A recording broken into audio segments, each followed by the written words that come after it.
Good morning friends, இது உங்கள் friends புதுசு அகாடமி. டெய்லி கண்ட ஃபஸ்ட்டில் இன்றைக்கி என்ன பார்க்க போகிறோம்னு பார்த்தீங்கன்னா February 9, 2025 ஞாயிற்றுக்கிழமை இன்னைக்கு கண்ட ஃபஸ்ட் தான் பார்க்க போகிறோம். இதுக்கு முடிந்து பார்த்தீங்கன்னா நம்ம டெய்லி கண்ட வீடியோ அப்லோட் பண்ணியிருக்கோம். பார்க்காதவங்க பார்த்து நோட்ஸ் எடுத்து வச்சுக்கோங்க.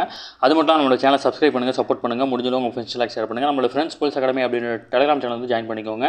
இம்பார்ட்டன்ட் அப்டேட்ஸ்லாம் உங்களுக்கு ஒன்று கிடைக்கும். இப்போ வந்து பார்த்தீங்கன்னா நம்ம கரண்ட் அஃபேர்ஸ் பார்க்கறது முன்னாடி 2025ஆம் ஆண்டு 2ஆம் நிலை காவலர் தேர்வுக்காக வந்து பார்த்திங்கன்னா நம்ம டெஸ்ட் பேஜ் வந்து பார்த்திங்கன்னா தொடங்கியிருக்கோம். இதில் வந்து பார்த்திங்கன்னா நீங்கள் லத்தி இந்தியன் அப்படின்னு சொல்லிட்டு 2 டெஸ்ட் பேஜ் இருக்குது.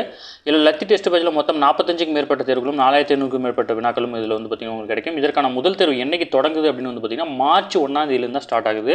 விருப்பமுள்ள மாணவர்கள் வந்து பார்த்திங்கன்னா தாராளமாக அணிஞ்சிக்கலாம். இதில் வந்து பார்த்திங்கன்னா டெஸ்ட்டுக்கான ஷெட்யூல் தான் இது. இந்த ஷெட்யூலை நான் வந்து பார்த்திங்கன்னா ஃபுல்லாக உங்களுக்கு வந்து பார்த்திங்கன்னா டிஸ்கிரிப்ஷனில் கொடுக்குறேன், வியூ பண்ணி பாருங்கள். உங்களுக்கு ஏதாவது சந்தேகம் இருந்துச்சு அப்படின்னா நீங்கள் வந்து பார்த்திங்கன்னா நம்ம பயிற்சி மையத்துக்கு கால் பண்ணி உங்கள் டவுட் நீங்கள் கிளாரிஃபை பண்ணிக்க முடியும்.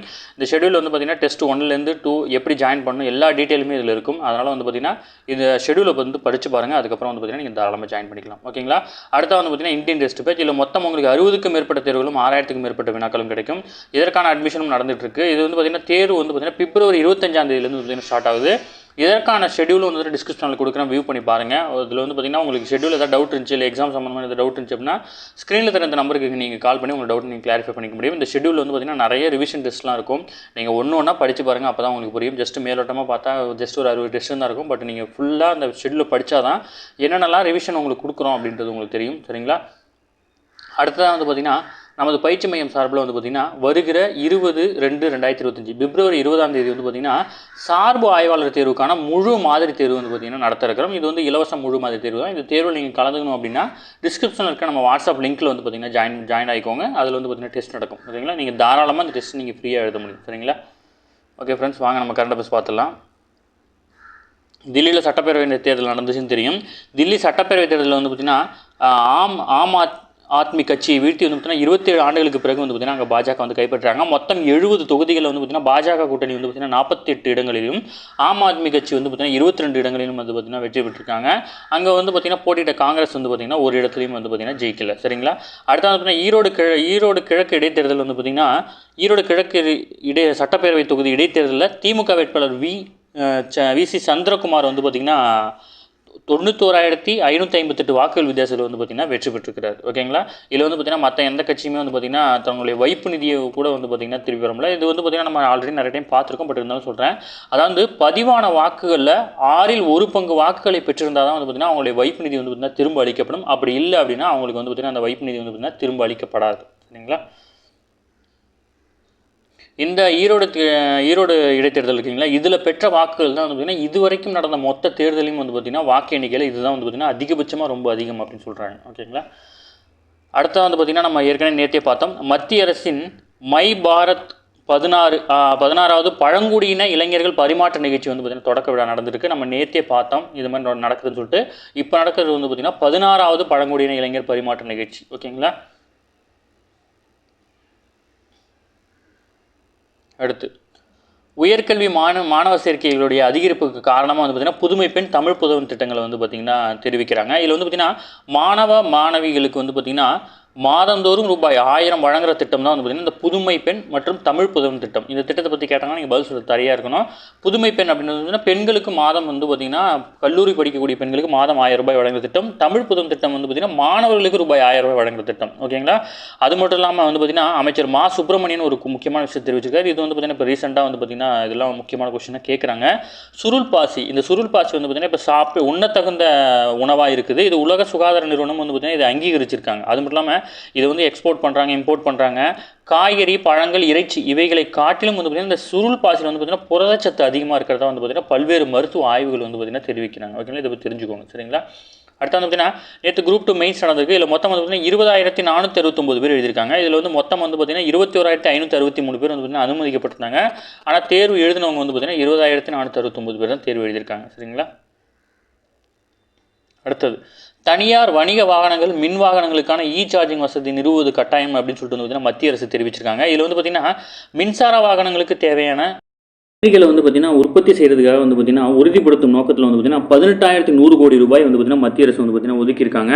அது மட்டும் இல்லாமல் மின்சாரத்தால் இயங்கும் லாரி, பஸ்ஸு, வேனு, இந்த ஆட்டோ இதெல்லாம் வந்து பார்த்தீங்கன்னா ஊக்கப்படுத்த இருக்கிறாங்க. அது மட்டும் இல்லாமல் மின்சார வாகனங்கள் வந்து பார்த்தீங்கன்னா அதிக அளவில் பயன்படுத்துவதை உறுதி செய்யும் நோக்கில் அவர்கள் வந்து பார்த்தீங்கன்னா சாலை வரியிலேருந்து விலக்கு அளிச்சிருக்காங்க. அது மட்டும் இல்லாமல் சில பர்மிட்டுகள்லேருந்தும் நிறைய விலக்குகள் வந்து பார்த்தீங்கன்னா அளிச்சிருக்காங்க. ஓகேங்களா, இது வந்து பார்த்தீங்கன்னா மின்சார வாகனத்தை வந்து பார்த்தீங்கன்னா அதிகமாக விற்பனை செய்யணும் அப்படின்றதுனால வந்து பார்த்தீங்கன்னா ஊக்கப்படுத்தக்கூடிய திட்டங்கள் இது அனைத்துமே. அது மட்டும் இல்லாமல் வந்து பார்த்தீங்கன்னா இந்த மின்சார வாகனங்கள் வந்து பார்த்தீங்கன்னா பச்சை வண்ணத்தில் பிரத்யேக நம்பர் பிளேட் வந்து பார்த்தீங்கன்னா வழங்கப்படும். ஓகேங்களா, இது டிஎன்யூஎஸ்ஆர்பி பிசியில் வந்து இந்த கொஸ்டின்ஸ் கேட்கலாம், எதிர்பார்க்குறோம். அதில் வந்து பார்த்தீங்கன்னா மின்சார வாகனங்களுக்கு வழங்கப்படும் பிரத்யேக நம்பர் பிளேட் வந்து பார்த்தீங்கன்னா என்ன நிறத்தில் இருக்கும் அப்படின்னு கேட்கறதுக்கு வாய்ப்பு இருக்குது. பச்சை வண்ணத்தில் இருக்கும். ஓகேங்களா, இது முக்கியமானது. இது வந்து பார்த்தீங்கன்னா தெரிஞ்சு வச்சுக்கோங்க. சரிங்களா, அது மட்டும் இல்லாமல் இனி வந்து புதுசாக வந்து பார்த்திங்கன்னா கட்டக்கூடிய தனியார் வணிக வளாகங்களில் வந்து பார்த்திங்கன்னா மின் வாகனங்களுக்கான சார்ஜிங் வசதி வந்து பார்த்திங்கன்னா கட்டாயம் நிறுவப்பட்டதை வந்து பார்த்திங்கன்னா உறுதிப்படுத்தும் நோக்கமாக வந்து பார்த்திங்கன்னா இவி யாத்ரா அப்படின்ற போர்ட்டலில் வந்து பார்த்திங்கன்னா பதிவேற்றம் செய்யணும். அப்போ தான் வந்து பார்த்திங்கன்னா எந்தெந்த இடங்களில் வந்து பார்த்திங்கன்னா மின்சார வாகனங்களுக்கான அந்த போர்ட்டல்லாம் இருக்குது அப்படின்னு வந்து பார்த்திங்கன்னா பொதுமக்கள் தெரிஞ்சிக்க முடியும். சரிங்களா, அடுத்த வந்து பார்த்திங்கன்னா நீதிபதிகள் நியமன இடஒதுக்கீடுக்கு தனிநபர் மசோதா வந்து பார்த்திங்கன்னா மாநிலங்களவையில் வந்து பார்த்திங்கன்னா தாக்கல் செய்யப்பட்டிருக்கு. அதாவது பட்டியல் ஜாதியினர், பழங்குடியினர், இதர பிற்படுத்தப்பட்ட வகுப்பினர், பெண்கள், மத சிறுபான்மையினர் ஆகியோருக்கு வந்து பார்த்தீங்கன்னா மக்கள் தொகை விகிதத்திற்கு ஏற்ப உச்சநீதிமன்றத்திலும் உயர்நீதிமன்றத்திலும் நீதிபதிகள் நியமிக்கும் வகையில் வந்து அரசியலமைப்பு திருத்தம் சட்டம் கோரும் தனிநபர் மசோதாவை வந்து பார்த்தீங்கன்னா மாநிலங்களவையில் திமுக உறுப்பினரும் மூத்த வழக்கறிஞருமான பி. வில்சன் அவர்கள் வந்து பார்த்தீங்கன்னா அறிமுகப்படுத்தியிருக்காரு. இது தொடர்பாக வந்து பார்த்தீங்கன்னா அரசியலமைப்பில் 3 முக்கியமான பிரிவுகள் வந்து பார்த்தீங்கன்னா திருத்தம் மேற்கொள்ள வேண்டியது இருக்கும். பிரிவு வந்து பார்த்தீங்கன்னா 124, 217, 224. ஓகேங்களா, இதில் வந்து பார்த்தீங்கன்னா இது வரைக்கும் வந்து பார்த்தீங்கன்னா நீதிபதிகளுடைய நியமனத்தில் வந்து பார்த்திங்கன்னா இந்த மாதிரி இடஒதுக்கீடு வந்து பார்த்திங்கன்னா பின்பற்றினது கிடையாது. கொலீஜியம் என்ன பரிந்துரைக்கிறாங்களோ அதை தான் வந்து பார்த்திங்கன்னா அவங்க வந்து பார்த்திங்கன்னா அவங்கள தான் வந்து பார்த்திங்கன்னா நீதிபதியாக நியமிச்சிட்டு வராங்க. ஓகேங்களா, ஜஸ்ட் இதை தெரிஞ்சுக்கோங்க. இது மாதிரி கொஸ்டின்ஸ் கேட்டாங்கன்னா நீங்கள் அட்டன் பண்ணணும். ஓகேங்களா, அடுத்து யூபிஎஸ்சி எக்ஸாமுக்கான விண்ணப்பிக்கிற டேட் வந்து பார்த்திங்கன்னா பிப்ரவரி 18ஆம் தேதி வரை வந்து பார்த்திங்கன்னா நீடிச்சிருக்காங்க. மொத்தம் 979 காலி பணியிடங்களுக்கு அறிவிப்பு வந்து பார்த்திங்கன்னா வெளியிடப்பட்டிருக்கு.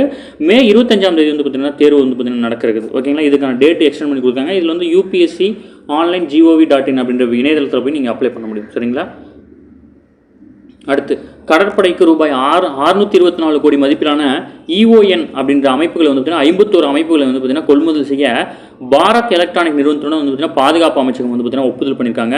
இது வந்து பார்த்தீங்கன்னா இந்த அமைப்போட வேலைன்னா அதாவது மின்னணு ஒளியியல் வெடி கட்டுப்பாட்டு கருவி அமைப்பு. ஓகேங்களா, இதன் மூலம் வந்து பார்த்தீங்கன்னா தாக்கப்பட வேண்டிய இலக்குகளை வந்து பார்த்தீங்கன்னா மிக துல்லியமாக நிர்ணயிக்க முடியும் அப்படின்னு வந்து பார்த்தீங்கன்னா சொல்கிறாங்க. இது வந்து பார்த்தீங்கன்னா கடற்படைக்காக வந்து பார்த்தீங்கன்னா இந்த இதை வந்து பார்த்தீங்கன்னா பர்ச்சேஸ் பண்ணுறாங்க. ஓகேங்களா, அடுத்த வந்து பார்த்திங்கன்னா தமிழகத்தைச் சேர்ந்த சர்வதேச போட்டியில் வெற்றி பெற்ற 2 வீரர்களுக்கு வந்து பார்த்தீங்கன்னா தலா 25 லட்சம் வந்து பார்த்தீங்கன்னா அரசு வந்து பார்த்தீங்கன்னா ஊக்கத்தொகை வழங்கியிருக்காங்க. இதில் வந்து 2 பேருமே முக்கியமானது தான். மலேசியாவில் நடைபெற்ற 19 வயதுக்குட்பட்டோருக்கான மகளிர் T20 கிரிக்கெட் போட்டியில் வந்து பார்த்தீங்கன்னா இந்திய அணி வந்து பார்த்தீங்கன்னா வெற்றி பெற்றுட்டாங்க. இதில் இடம்பெற்ற தமிழ்நாட்டைச் சேர்ந்த கமாலினி அப்படின்ற அவங்களுடைய சாதனை போற்றும் வகையில் ரூபாய் 25 லட்சம் வந்து பார்த்தீங்கன்னா ஊக்கத்தொகை வழங்கியிருக்காங்க. அது மட்டும் இல்லாமல் தில்லியில் நடைபெற்ற முதல் கோகோ உலகக்கோப்பை போட்டியில் இந்திய அணி உலகக்கோப்பை கைப்பற்றுச்சு. இதில் வந்து பார்த்தீங்கன்னா தமிழ்நாட்டைச் சேர்ந்த வி. சுப்பிரமணி அப்படின்றவர் வந்து பார்த்தீங்கன்னா இடம்பெற்றிருந்தார்.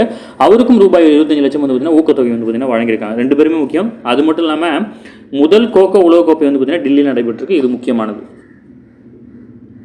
அடுத்து நாட்டின் சிறந்த செயலியாக வந்து பார்த்தீங்கன்னா தமிழக காவல்துறையைச் சேர்ந்த ஒரு செயலி வந்து பார்த்தீங்கன்னா தேர்வு செய்யப்பட்டிருக்கு. முக்கியமான கொஸ்டின். நாட்டிலேயே சிறந்த கணினி விழிப்புணர்வு போட்டிகளில் வந்து பார்த்தீங்கன்னா தமிழ்நாடு காவல்துறையினர் ஸ்மார்ட் காவலர் அப்படின்ற செயலி வந்து பார்த்தீங்கன்னா தேசிய குற்றப்பதிவு பணியகம் வந்து பார்த்தீங்கன்னா தேர்வு செஞ்சிருக்காங்க. ஓகேங்களா, தமிழ்நாடு காவல்துறை ரோந்து பணியை மேம்படுத்தும் நோக்கில் வந்து பார்த்தீங்கன்னா தமிழ்நாடு காவல்துறை சார்பில் ஸ்மார்ட் காவலர் அப்படின்ற செயலி உருவாக்கப்பட்டுச்சு. இதன் முதன்மை நோக்கம் வந்து பார்த்தீங்கன்னா காவலர்கள் ரோந்து நடவடிக்கையை ஒழுங்குபடுத்துவது மற்றும் கண்காணிப்பது, அப்போ வந்து காவலர்கள் ரோந்து பணியை எளிதாக்குவதற்காக தான் இது உருவாக்கப்பட்டுச்சு. இதில் வந்து பார்த்தீங்கன்னா முழுமையான மதிப்பீட்டுக்கு பின் வந்து பார்த்தீங்கன்னா கணினி விழிப்புணர்வு போட்டிக்கான டிராஃபியில் வந்து பார்த்தீங்கன்னா தமிழ்நாடு காவல்துறையுடைய இந்த ஸ்மார்ட் காவலர் செயலி வந்து பார்த்தீங்கன்னா வெற்றி பெற்றதாக வந்து தேசிய குற்ற பணியகம் வந்து பார்த்தீங்கன்னா அறிவிச்சிருக்கு. விரைவில் வந்து பார்த்தீங்கன்னா இதற்கான டிராஃபி வந்து பார்த்தீங்கன்னா நமக்கு வழங்கப்படும். ஓகேங்களா, ஜார்க்கண்ட் மாநிலம் ராஞ்சியில் நடைபெறவுள்ள 68வது அகில இந்திய காவல் பணி கூட்டத்தில் வந்து பார்த்தீங்கன்னா இதுக்கான டிராஃபி வந்து பார்த்தீங்கன்னா நம்ம தமிழக காவல்துறைக்கு வந்து பார்த்தீங்கன்னா வழங்க இருக்கிறாங்க. ஓகேங்களா, ஓகே ஃப்ரெண்ட்ஸ், இன்னைக்கு கரண்ட் பஸ் அவ்வளோதான். தாண்டி எதுவுமே கேட்க வாய்ப்பில்லை. டெய்லி கரண்ட் பஸ் டெய்லி பார்த்துருங்க. அப்போ தான் மந்த்லி வீக்லி படிக்கும்போது உங்களுக்கு ஈஸியாக இருக்கும். நம்ம சேனல் சப்ஸ்கிரைப் பண்ணி சப்போர்ட் பண்ணுங்கள். முடிஞ்சளவு உங்கள் ஃப்ரெண்ட்ஸ் ஆக்ஷன் பண்ணுங்கள். நம்மளுடைய ஃப்ரெண்ட்ஸ் போலீஸ் அகாடமி அப்படின்னு டெலிகிராம் வந்து ஜாயின் பண்ணிக்கோங்க. இம்பார்ட்டன்ட் அப்டேட்ஸ் ஒன்று கிடைக்கும். நம்மளோட டெஸ்ட் பேஜில் ஜாயின் பண்ணணும் அப்படின்னு விருப்பப்பட்டீங்கன்னா ஸ்க்ரீனில் தெரிந்த நம்பர் நோட் பண்ணி வச்சுட்டு கால் பண்ணுங்கள். டிஸ்கிரிப்ஷனில் வந்து பார்த்தீங்கன்னா PDF கொடுக்குறோம், வியூ பண்ணி பாருங்கள். நம்மளோட டெஸ்ட் பேஜை தாண்டி அவங்க கொஸ்டின் கேட்கவே கூடாது அப்படின்ற மாதிரி நம்ம கொஸ்டின் செட் பண்ணுறோம். நம்மளோட கொஸ்டினில் வந்து பார்த்தீங்கன்னா முடிஞ்சளவு ரிப்பீட்டட் கொஸ்டின் வந்து பார்த்தீங்கன்னா அவாய்ட் பண்ணியிருக்கோம். ஓகேங்களா, ஒரு ஸ்டூடெண்ட் ஒரு டெஸ்ட் எழுதும்போது அவருக்கு வந்து புதிதாக ஒரு விஷயத்தை சொல்லிக் கொடுக்கணும் அப்படின்னால வந்து பார்த்தீங்கன்னா முடிஞ்சளவு அவாய்ட் பண்ணியிருக்கோம். இதெல்லாம் வந்து பார்த்தீங்கன்னா கட்டாயம் நம்ம டெஸ்ட் பேஜ் வந்து பார்த்திங்கன்னா உங்களுக்கு போதுமானதாக இருக்கும். கால்ஃபர் வந்து பார்த்திங்கன்னா கூடிய விரைவில் வர இருக்குது. ஃபஸ்ட் வந்து பார்த்திங்கன்னா எஸ்ஐ கால்ஃபர் தான் வரும் அப்படின்னு சொல்லியிருக்காங்க. நமக்கு வந்த தகவல் படி அதுதான் வந்து பார்த்திங்கன்னா நமக்கு தெரியுது. அதனால் வந்து பார்த்திங்கன்னா எஸ்ஐ கால்ஃபர், அடுத்து வந்து பிசி கால்ஃபர். நீங்கள் கால்ஃபர் வந்ததுக்கப்புறம் படிக்க ஆரம்பிச்சிங்கன்னா நாம் இது வரைக்கும் 65 டெஸ்ட்டு கொடுத்துட்ருக்கோம்.